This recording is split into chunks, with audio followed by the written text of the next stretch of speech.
Welcome to Health Second Opinion. Dr. Chad here with you. Excited about another day of really getting to communicate some truth, some principle, and really focus on, today I again, like every Thursday, I have the blessing of being surrounded by several people with on a Zoom call or Facebook Live, and just discussing the things that we're going through. And so I'm going to sort of piggyback off of Dr. David Erb and in his conversation and comments as to the effect that right now what people are really experiencing is their health line. Like, where in the line in the sand do we all have where over the last several weeks we've been experiencing our confidence in our health, and then how much we're willing to do or not do, and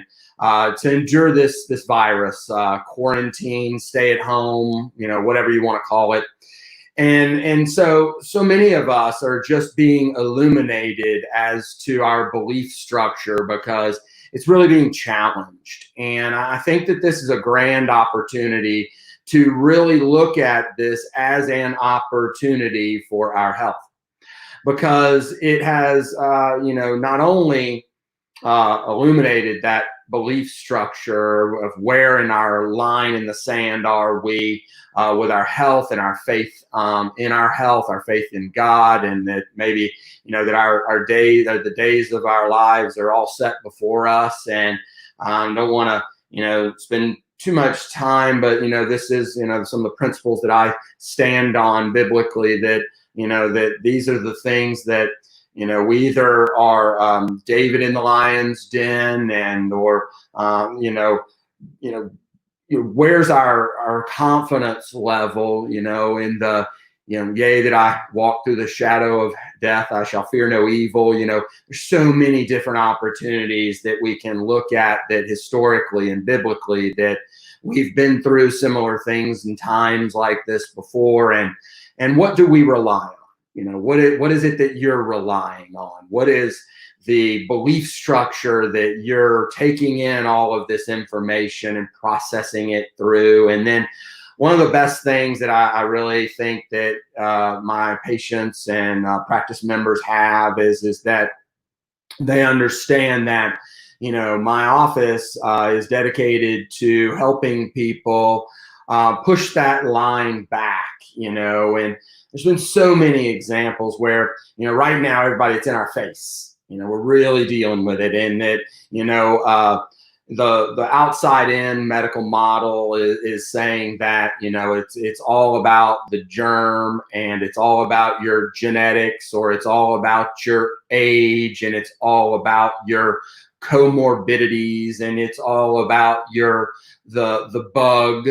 And this is all outside in thinking, pushing down on us and telling us, whether or not you can leave the house, and at what age you're allowed to leave the house, and what you're allowed to do out there, and when you're allowed to go to church, and how many people you can go to church with, and what type of church services you can have, and what type of doctor's appointments you can have. And so we're really seeing where our government is placing their credibility and their beliefs on us. And so we're all drawing that line for ourselves and what we believe in. And I'm not here to say that yours is wrong or right or better or worse. It's just a calibration, because it's an analytical tool of, and that which gets measured gets managed, and that which doesn't get measured does not get managed. And therefore, if you aren't thinking about it, maybe for some of you who are still young and 10 feet tall and bulletproof, you haven't thought about it till now, but you've had to stay at home from school and from church and from work and everything. And so now you're having to think about it, and you're thinking, well, what do I believe in? And what am I going to do to protect myself?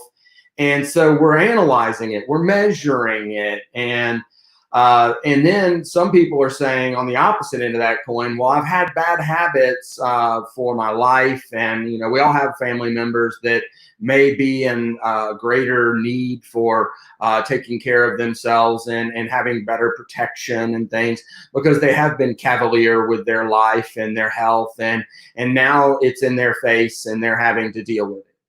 And so again, what does that do? Where are you at, and what are you going to do? What's your belief structure? Because that line is either being impressed upon you, or you are seeing it come face to face, or you are pushing that line out so that you have more confidence, you have more certainty that you are have faith filled with the things that you've been doing with your life. Because all of the things I named off before, the comorbidities, the age, the sex, the gender, the whatever thing, all of these things, they all are things that are being measured, and you're taking them into account. And they're all things that are, or some of them are, that are dictated behind. You either believe in that genetics and all of those things, or you believe in the fact that your environment and the things that you think about and the things that you do in your lifestyle empower your life, and you can focus on empowering yourself and pushing that health line back and building confidence and certainty and faith.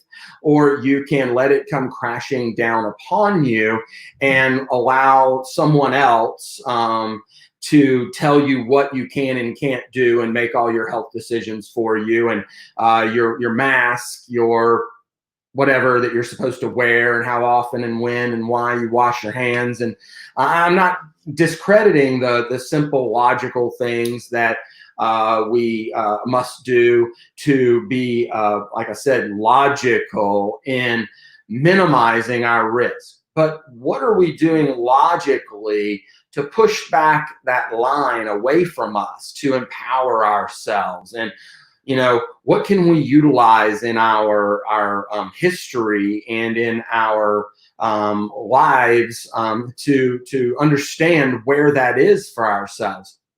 So for some of you, are going to be tuning in on KWN.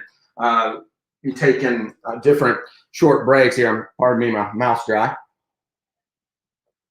And for the rest of us, we're just going to continue. And so when we think about this, that empowerment, we have to think historically. We've got to get back to the logic that no matter what's going on, every single person understands, or should understand, that those that are in the best of health have the least impact. So much so that some people have the virus, end up testing positive for the antibodies, and never experienced a symptom. Some have minimal symptoms, some have great symptoms, and some die. And that spectrum is there. And for those that have had amazing problems from this, God bless you, and thoughts and prayers for you. But yet, what are we going to do to be in the rest of the program and the rest of the population should be based on our historical prevalences, also in the fact that, we've made so many mistakes in healthcare. It wasn't that, but just 100 years ago that we believed that, you should have a tourniquet on your leg if you get bit by a snake. And supposedly that would stop your blood from flowing. And the leg would turn gangrenous and you would fall off. Now we don't do that. They used to bleed off the bad blood, leeching and things like that. And George Washington and the Earl of Locksley, and people died from these examples of that was the height of science. We look at the history of the fact that, Galileo in the 16th century was heralded as I think it was 1633.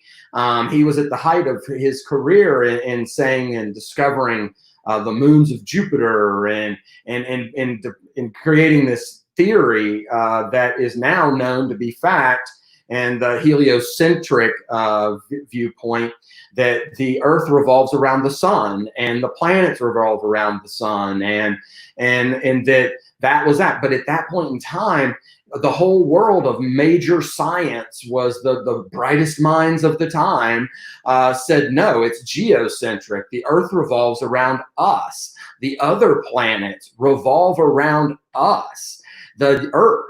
And so he was imprisoned. He was considered a heretic, and he was imprisoned.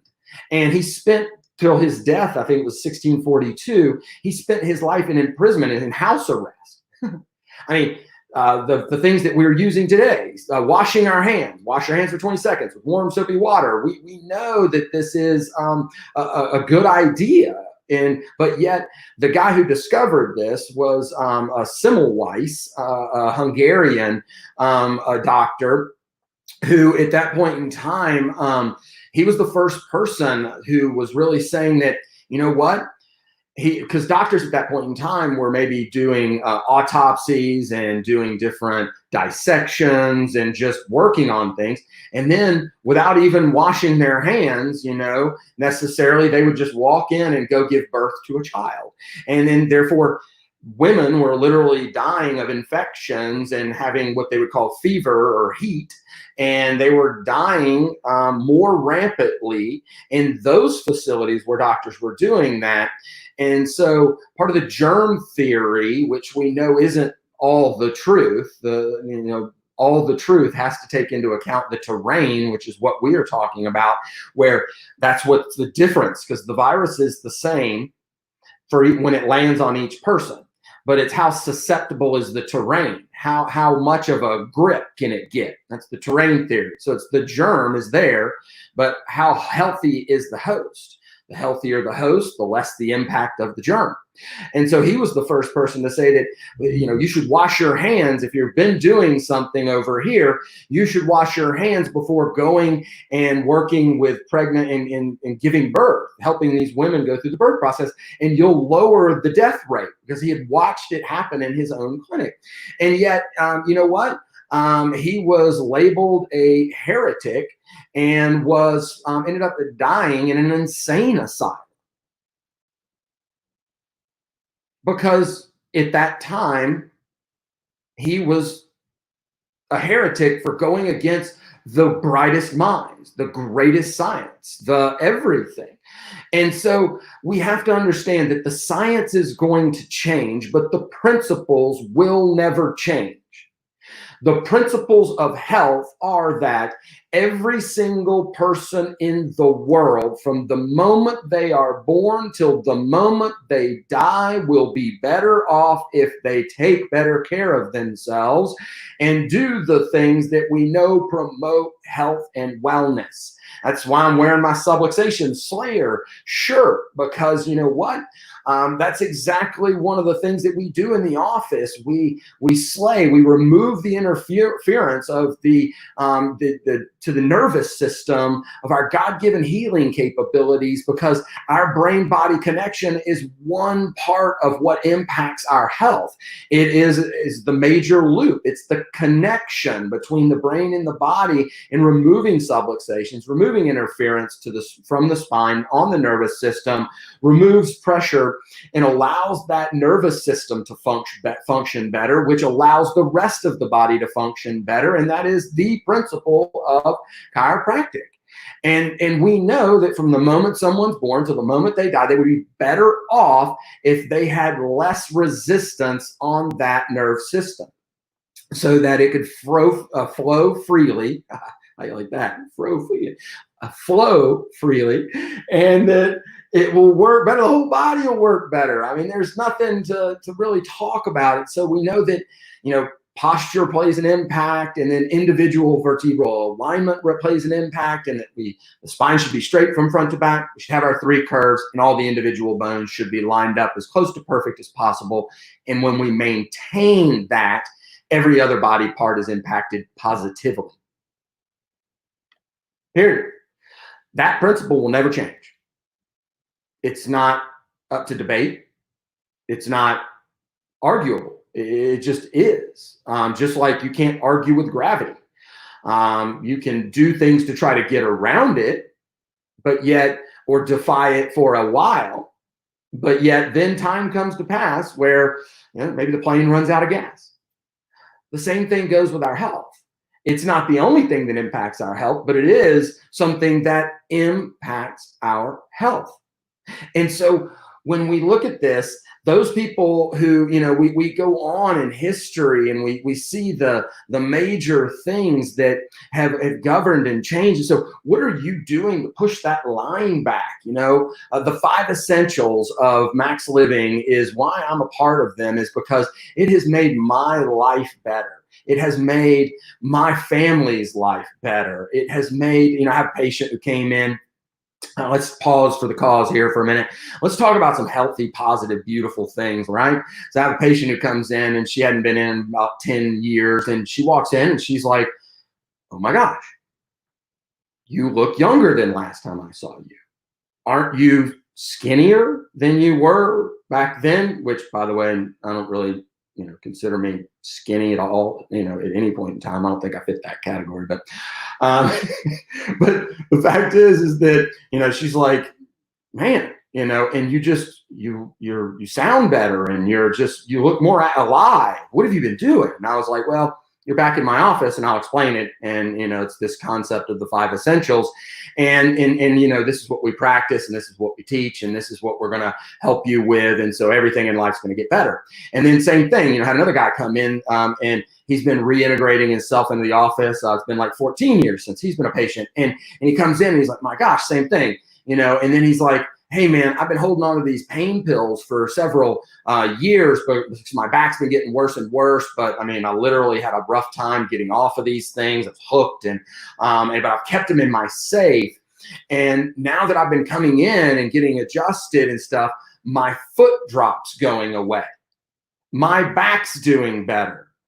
I don't feel like I'm ever going to have surgery again. So I'm going to let you have these pills. I'm literally giving you something that I've saved in my safe for years as a, when in doubt, break the glass, and take these pills because I can't take the pain and the problem and the things anymore. And he literally gave his safety net away, and we dumped it into a bag, took it to the sheriff's department, and then we're celebrating the fact that he now knows he doesn't need that. What about the lady who's been in here and had the headaches, who for 63 years, she's had headaches every day of her life, migraines several times a week, and now she's not having migraines anymore. It's the first 6 weeks of her life since she's 5 years old.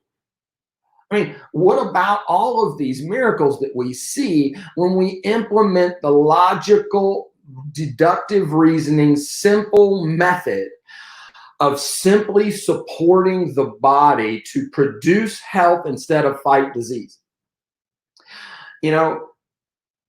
When we think about these things, the 5 essentials and what it's done for me, and the removal of the interference, one of the greatest subluxations, one of the greatest tragedies is that many people out there are just filled with fear, and they have no faith, they have no hope. And some of them maybe justifiably so, because they've been living off Mountain Dew and cookies and snack cakes and whatever for 20 years, and their health's shot. They have nothing, and they're barely hanging on a normal day. And now we have this new virus come to town, and they're fearfully so, like rightfully so. And so, but where's your line? We have our lines handed to us. Sometimes, I did this with my children. Some of you may be blown away with the fact that, my kids, my wife does, her brothers do, my children do run really high fevers just on a regular basis. Like if they get a cold, they're going to run a high fever, and their bodies utilize that high fever to burn it off. We know that a high fever is something that the body's using. It's a safety mechanism because it minimizes that virus or bacteria's ability to replicate while maximizing our body's ability to respond. And so many of you have heard of, oh my gosh, with this virus, don't be over lowering the temperature. Your body needs that. And hearing some of this research that's out there that proves that this is a really big example of that. That's a bad thing unless the fever gets out of control. And so what's out of control? Where's your line where the fever's out of control? Well, for me, I've literally watched my son, Jonah, climb to 107. And some of you might shuddering, but yeah, he was there. And we watched it, and we got all the covers off of him, and we said, okay, that's our line. If we see 107.5, we're going to do something about it. And so we uncovered him, we got him cool, we got all the things off, put a fan on him, and he was completely miserable. But you know what? In about 30 minutes, his temperature was down to 104, which meant that he was actually up walking around and playing with Hot Wheels, and just like then laying back down when he got tired and watching TV. And, 104, he's acting like, I just don't feel that great. No big deal. Whereas for me, 104 temperature, I'm a mess. I think the world's coming to an end. But for him, he's cruising around, And so that 107 was a line for me. At that point, I said, okay, this is outside of my comfort zone. I've got to interject. But the reality is the principles that I stand upon say that his little healthy, happy body is capable of dealing with this. His innate intelligence is on the job. And it's his life force that God gave him is running his body. It's doing the right thing. And it's watch that happen and watch his body, get him adjusted. We were adjusting him a couple of times a day. We were making sure he was hydrated, and we were making sure that he had only living juices and foods, like we call it ugly juice, that we blend up in the Vitamix. And, those were the only things that he was taking in was pure organic nutrition. And then we had him have some broth and things that were just going to wake him up. He couldn't have any dairy or any processed food or any sugar or anything, because we know that's going to push his body down. And so where in the 5 essentials do you lie, and how much have you invested in it? Are you an active patient in the office? Have you been getting adjusted regularly? Pardon me. Where is it? How often do you exercise? What's your exercise regimen? We know that's an essential for oxygenation of the body and good cardiovascular fitness. When we do these things, we want to make sure that we're looking at the whole picture, and we say to ourselves, okay, what's my detoxification regimen? Do I utilize my exercise that I get to sweat and help my body detox? Where am I at with my mindset that knows that for so many years I've been eating right? My nutrition has been building blocks of life-oriented, nutrient-dense, processed food low, and that things are, that's what I've been putting into my body. Where are you at with the thoughts that, what? I literally understand the 5 essentials. I'm dealing with my mindset. I'm building a mindset of faith and hope because I'm well adjusted. My nervous system's controlling my body properly. I'm getting good nutrition. I have great cardiovascular fitness. I have a detoxification schedule. Like for me right now, I'm helping my body detox by every Monday, Wednesday, and Friday. I'm doing intermittent fasting. I don't eat until probably like 2 o'clock in the afternoon, some days 3, so that go to bed and I'll quit eating at like maybe 7 or 8. And then bam, now I've been fasting all the way, 16, 17 hours. That gives my digestive system a rest, which allows my body to produce more enzymes and focus on other repair and things like that. And so that's a part of my schedule that I do. And I'm probably going to do that for the rest of the year, just because I think it's something that will support my body. And I know the science behind it. And it makes sense to me, and it's implementable in my lifestyle. On Tuesdays and Thursdays, I eat breakfast with my family and stay home, and then then I go to work, and then on Friday, Saturday, and Sunday, I eat with the rest of the family, and then I go back to my regiment. And so these are the kind of things that we help implement in the office for every person, depending upon what their needs are, what's their health status, so that they can push that line back, so that we can get some more confidence and hope, because these are the kind of things we have got to understand. As many of you are drawing a line in the sand and saying, what, enough is enough. I've got to get back to living. That's the biggest statement I've heard this week. We're going to have to get back to living. we're going to have to get back to it. Otherwise, the government's going to tell us when we can. And most of it is faith-based. People are like, man, I got to go back to church. I got to get some poured into. I need my faith, my family, my church, my friendships. I need all this connection back, not the internet connection. This is great, but this is done better in person. And so many people are starving for a hug. They're not starving for, ramen noodles. I got bought out months ago at the store. But you know what? What they're starving for is a hug, some love, some connection. So people have got to get back to building health versus fighting disease. Because then when disease comes to town, depending upon your level of health, you can resist it. It's not just the germ. Otherwise, it would be like the movie I Am Legend, and everyone would have died from this virus. No, that's not it.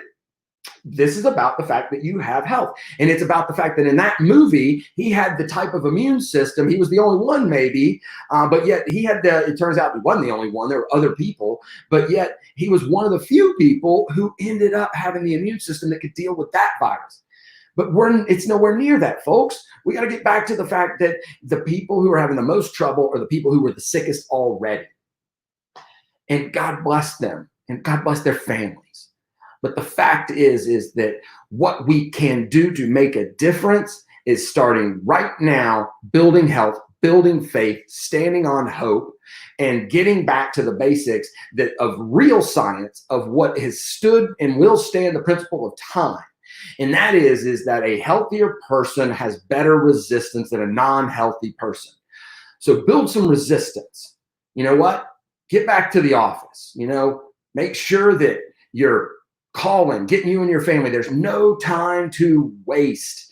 Get involved with the family of people who are doing the things that will build health and allow other people's doctor, the real doctor inside of you, to be able to fight, whether it's this virus or whether it's cancer or whether it's heart disease or whether it's whatever. You're always better off with a better functioning nerve system, a better mindset, with better nutrition, with a better cardiovascular system and health and oxygenation, and less toxicity. Period. So the 5 essentials work for everyone. It works all the time, every day, and it always will. And the question it becomes, how much have you implemented? And so that you can have a better line in the sand with much more margin for error, and that your body's capable of mounting a resistance. And so help us and you mount resistance to this, and get ourselves back on track. And so we can liberate ourselves from fear and from quarantine. I hope you're blessed by this information. God bless you. Have a wonderful, healthy, happy, blessed day. And thankful to be a part of getting to bring some of this information to you. Be well.